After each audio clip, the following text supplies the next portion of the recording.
அன்பர்களே, இந்த பதிவில் நாம் தமிழ்நாட்டின் மூவேந்தர் அரசுகளும் 3 அகங்களும் என்பது பற்றி பார்ப்போம்.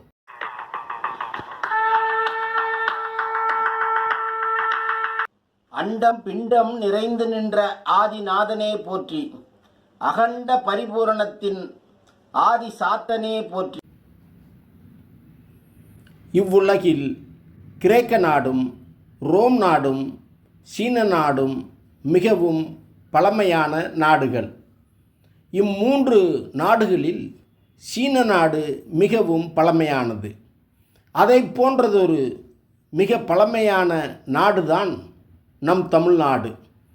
இத்திருநாட்டினை பண்டை காலத்தில் தமிழகம் என்றே அழைத்துள்ளனர். தமிழகம் தமிழ் மக்கள் கடைபிடித்த தங்களது வழிபாட்டு சமயத்தை ஆசீவகம் என்றே அழைத்துள்ளனர். இம்மக்கள் தங்கள் தமிழ்மொழி வளர்த்த சங்கத்தை கழகம் என்றே அழைத்துள்ளனர். மூவேந்தர் ஆண்ட நாடு மூவகங்கள் கொண்ட நாடாகவே இருந்துள்ளது. அதாவது தமிழ் நிலத்திற்கு ஒரு அகமும், தமிழ் மக்கள் வாழ்வியலுக்கு ஒரு அகமும், தமிழ் மொழிக்கு ஒரு அகமும் என அமைந்திருந்ததை வரலாற்றின் நெடுகிலும் நாம் காண முடிகிறது.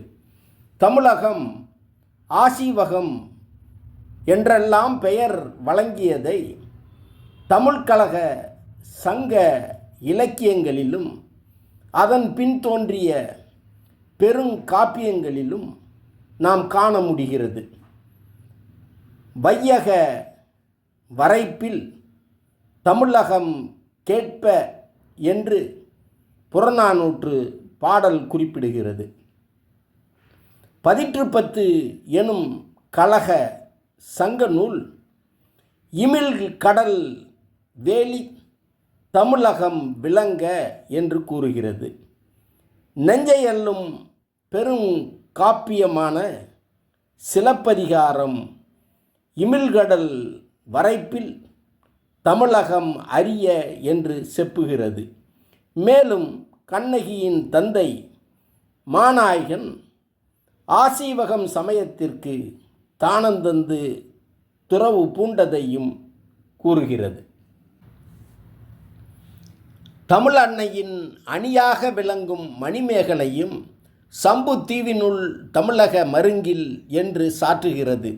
மேலும் சமய கணக்கர் தந்திரம் கேட்ட காதையில் ஆசீவகம் சமயத்தை கூறுகிறது. இத்தமிழகத்தை தமிழ் நூல்களில் முதன்மையான நூலான தொல்காப்பியம்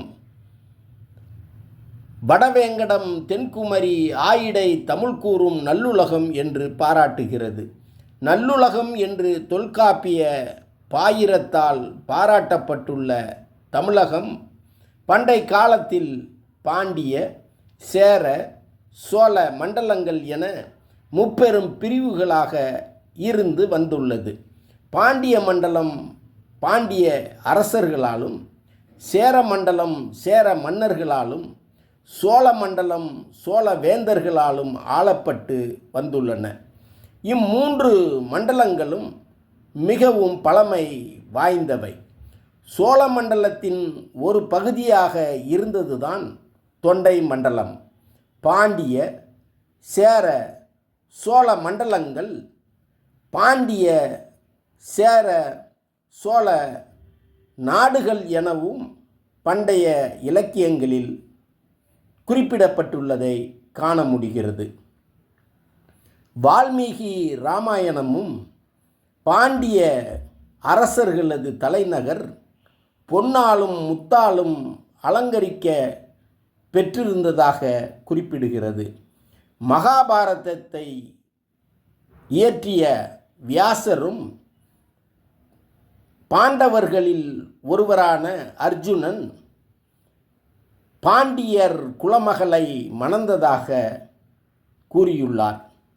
இலங்கையின் பண்டைய வரலாற்றை கூறும் மகாவம்சம் நூலும் இலங்கையை ஆண்ட விசயன் ஒரு பாண்டிய மன்னனின் மகளை மணந்ததாக கூறுகிறது என்பதோடு மேலும் பாண்டிய அரசர்களின் சிறப்புகளை அடுத்து ஒரு பதிவில் பார்ப்போம் எனும் இச்செய்திகளோடு மீண்டும் ஒரு பதிவில் சந்திப்போம். நன்றி.